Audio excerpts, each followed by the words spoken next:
Cek cek. Halo bradku, di seantero jagat Nusantara balik lagi bareng kami Santuy Movie yang masih siaga untuk nemenin waktu gabut kalian. Gimana kabarnya? Semoga kalian dan keluarga selalu dan terus dalam kondisi terbaik, oke? Berjudul Civil War, film ini akan menceritakan di mana negara Amerika yang pada saat itu mengalami perpecahan, perang saudara terjadi di mana-mana, membuat negeri superpower tersebut kini menjadi sebuah tempat yang sangat gak aman. Waduh, oke deh, langsung aja ya. So, biar semangat, mari kita ucapkan sama-sama secara serentak, oke? 1, and 2, and 3, apa? Gaskeun, mantap!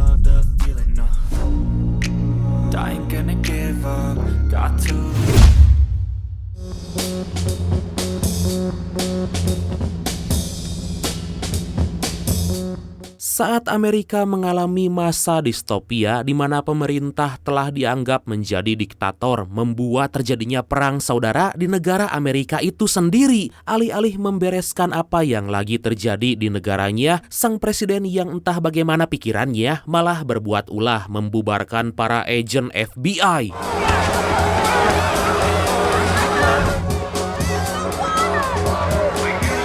Dengan adanya kabar tersebut, tampak jelas para pemberontak semakin merajalela berbuat onar demi kepentingan mereka masing-masing. Di tengah riuhnya para pemberontak, seorang jurnalis fotografer terkenal yang bernama Lee Smith ini mengabadikan momen edun tersebut.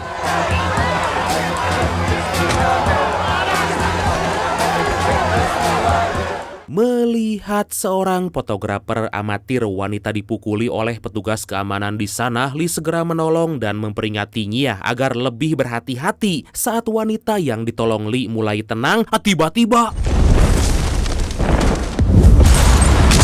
atas kejadian itulah beberapa petugas dan pemberontak tewas di tempat, sedangkan yang lain mengalami luka yang cukup serius. Demi menenangkan pikirannya dan mengupload beberapa gambar tadi siang, Lee bersama kedua temannya yang bernama Sammy dan juga Joe bersantai sejenak di lobi hotel.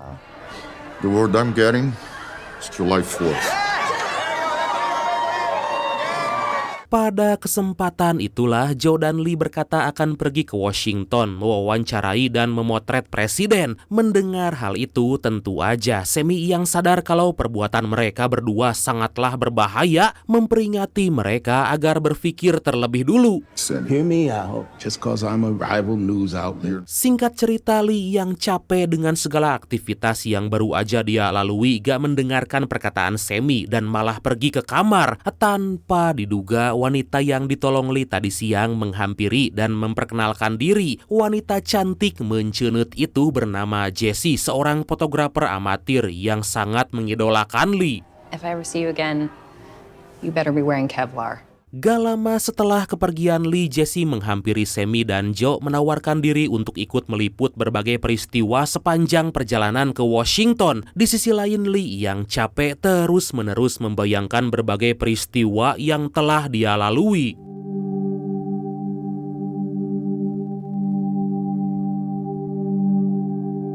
Tibalah di mana perjalanan kelompok Lee ke Washington akan dimulai. Lee yang melihat kalau Sammy dan juga Jessie ikut dengan mereka, memperingatkan Joe kalau Sammy dan Jessie bisa aja tewas. Tetapi karena Joe terlanjur udah mengizinkan Sammy dan juga Jessie, Lee terpaksa menerima situasi, membiarkan Sammy dan Jessie untuk ikut.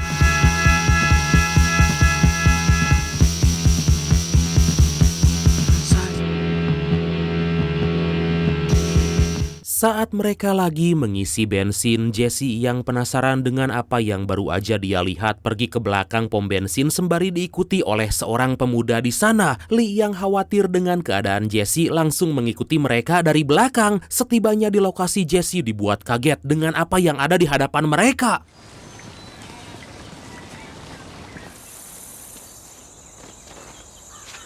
Ternyata dua orang pemuda yang digantung itu adalah pemberontak yang sok-sokan ingin menjarah pom bensin. Pada kesempatan itulah seorang pria yang kita sebut aja biasa, Opik lah ya, mengatakan apakah Jessie dan Lee ingin mengabadikan momen itu. Melihat Jessie yang malah ketakutan, Lee dengan inisiatifnya menyuruh Opik untuk berpose dengan kedua pemberontak itu.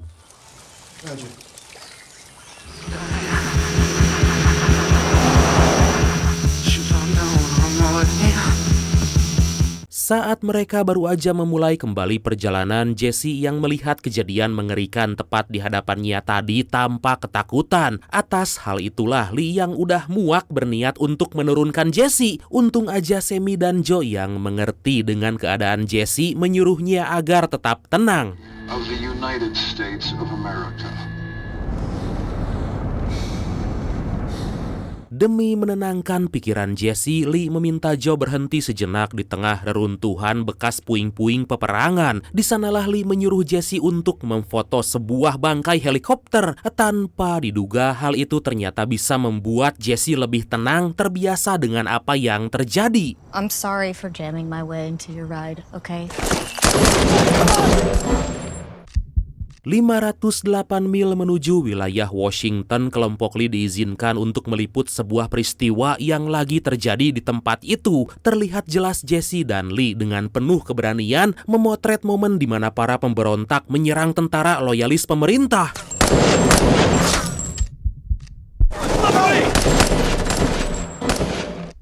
Walaupun terdapat banyak korban dari kelompoknya, para pemberontak itu pantang menyerah, terus-menerus menyerang para tentara loyalis. Hingga di suatu momen, secara gak diduga, para pemberontak itu pun akhirnya bisa mengalahkan tentara loyalis yang tersisa. No, my brother, no, my sister, time to get hip. We could have talked that soon in a delivery room and would have asked them.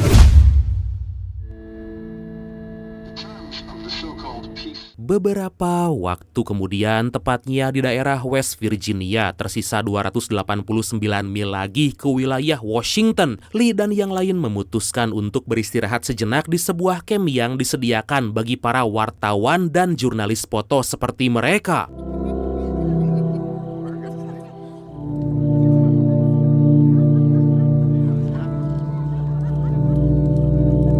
Keesokan harinya saat kelompok Lee melanjutkan kembali perjalanan, secara mengejutkan mereka menemukan seonggok mayat di tengah jalan. Merasa ada hal yang janggal, tanpa peduli mayat itu, kelompok Lee mencoba untuk melanjutkan kembali perjalanan. Tetapi kemudian mendapat serangan tersebut. Untung aja mereka bisa segera menghindar bersembunyi di balik bangunan. Tampak jelas dua orang sniper lagi berjaga di tempat itu mengintai pemberontak yang berada dalam rumah di seberang.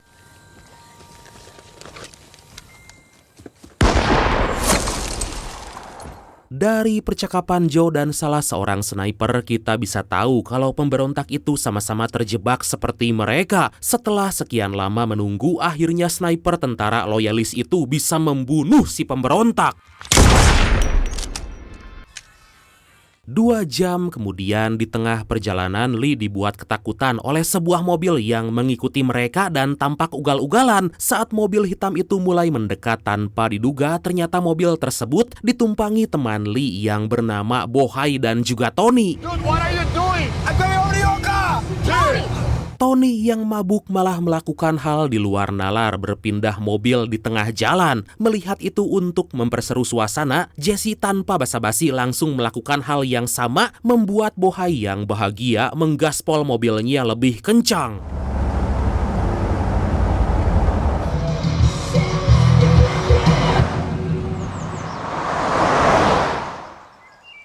Setelah melakukan perjalanan yang cukup jauh, Lee, Tony, Joe, dan Sammy menemukan kalau mobil yang dikendarai Jesse dan Bohai terparkir begitu aja. Merasa ada hal yang gak beres, mereka semua pun segera menelusuri tempat itu.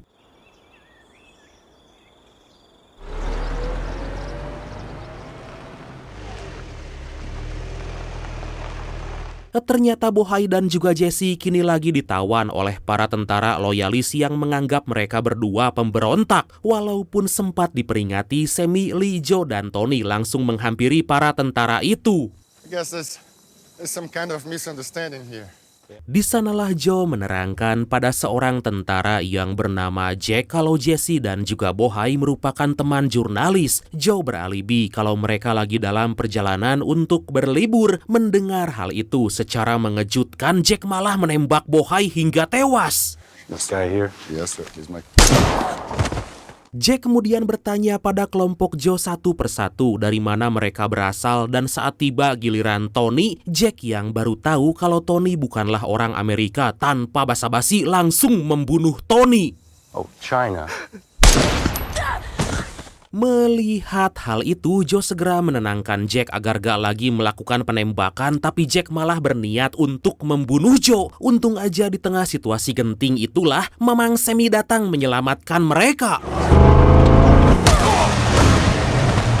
Atas peristiwa tersebut sangat disayangkan, Sammy mendapat luka yang cukup parah, membuat Joe dan Lee langsung panik menggaspol mobil lebih kencang. Tapi sangat disayangkan karena pendarahan yang cukup serius, setibanya di kamp militer pemberontak, nyawa Sammy gak bisa ditolong lagi.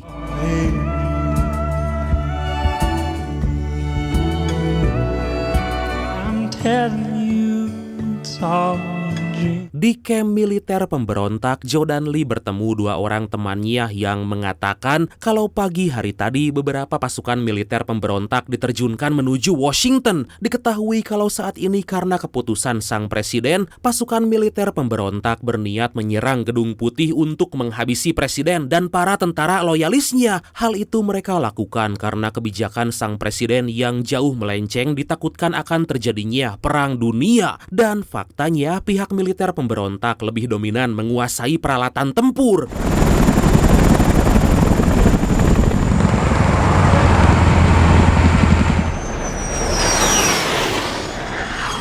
Singkat cerita, setibanya kelompok Lee di Washington, mereka semua segera melakukan pemotretan di antara perang yang lagi terjadi. Karena perang itulah banyak sekali prajurit militer dari dua pihak yang gugur.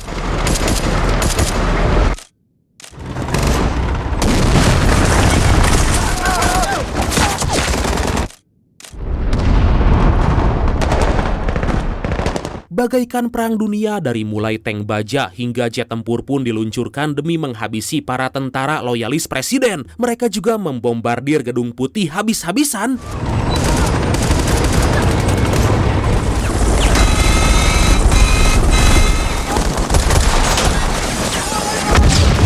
Dengan berlindung di balik para militer pemberontak, kelompok Lee memotret konflik yang terjadi cukup dekat. Kejadian itu pun membuat Lee soak karena mereka bisa-bisanya meliput kejadian perang dengan cukup sangat dekat. Gak lama kemudian muncul beberapa mobil kepresidenan yang langsung diserang oleh para militer pemberontak.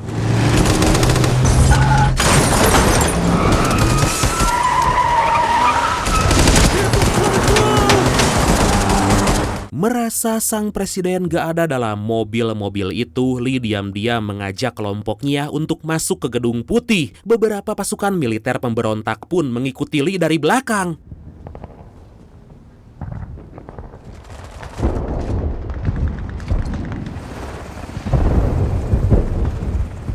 Setibanya di Gedung Putih, para pasukan militer menyuruh kelompok Lee untuk berada tepat di belakang mereka. Dan benar aja, gak lama kemudian terdapat serangan dari para agen rahasia yang disewa presiden.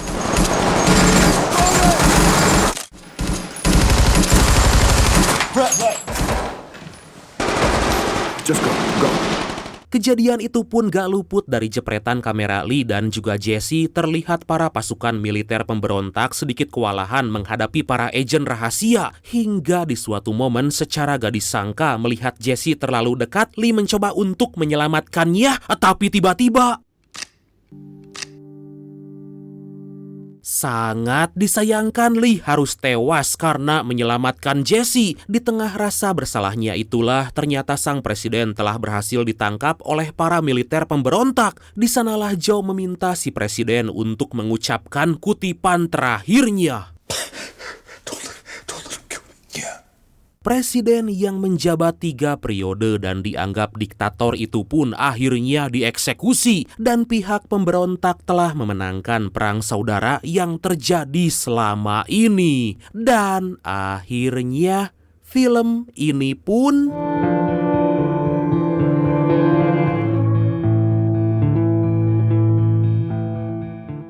tamat. Oke, karena hujan turun dengan lebat dan jemuran belum saya angkat, maka langsung aja ya. Dan pesan yang bisa kita ambil dari film kali ini adalah Jadilah pemimpin yang memegang amanat, mementingkan kepentingan rakyat, bukan kepentingan pejabat ataupun konglomerat. Waspadalah, waspadalah. Oke bradku, makasih banyak udah nonton sampai akhir. Seperti biasa mohon maaf karena masih banyak kekurangan. Semoga kalian dan keluarga sehat selalu. Salam sukses, salam santuy, dan see you next time. Bye-bye. I ain't gonna give up. Got too little time, I'ma live up. Head down, push forward through the tough times. Cause anything worth doing is a tough climb. And I ain't gonna give up. Got too little time, I'ma live up. Head down, push forward through the tough times. Cause anything worth doing is a tough climb. Cause I'ma live life for the fight, yeah, I'm here to get it. I got drive, got sight, always have a vision. I go by at night, I be in my feelings. I'ma be fine, need time, and I'll soon be winning. I live life for the fight, yeah, I'm here to get it. I got drive, got sight, always have a vision. I don't lie at night, I be in my feelings. I'ma be fine, need time, and I'll soon be winning. I can feel the blood creeping up from the heathens. Got will, got fight, got pride, got reason. If they wanna go eat, then you know I'm gon' feed them. If you're coming for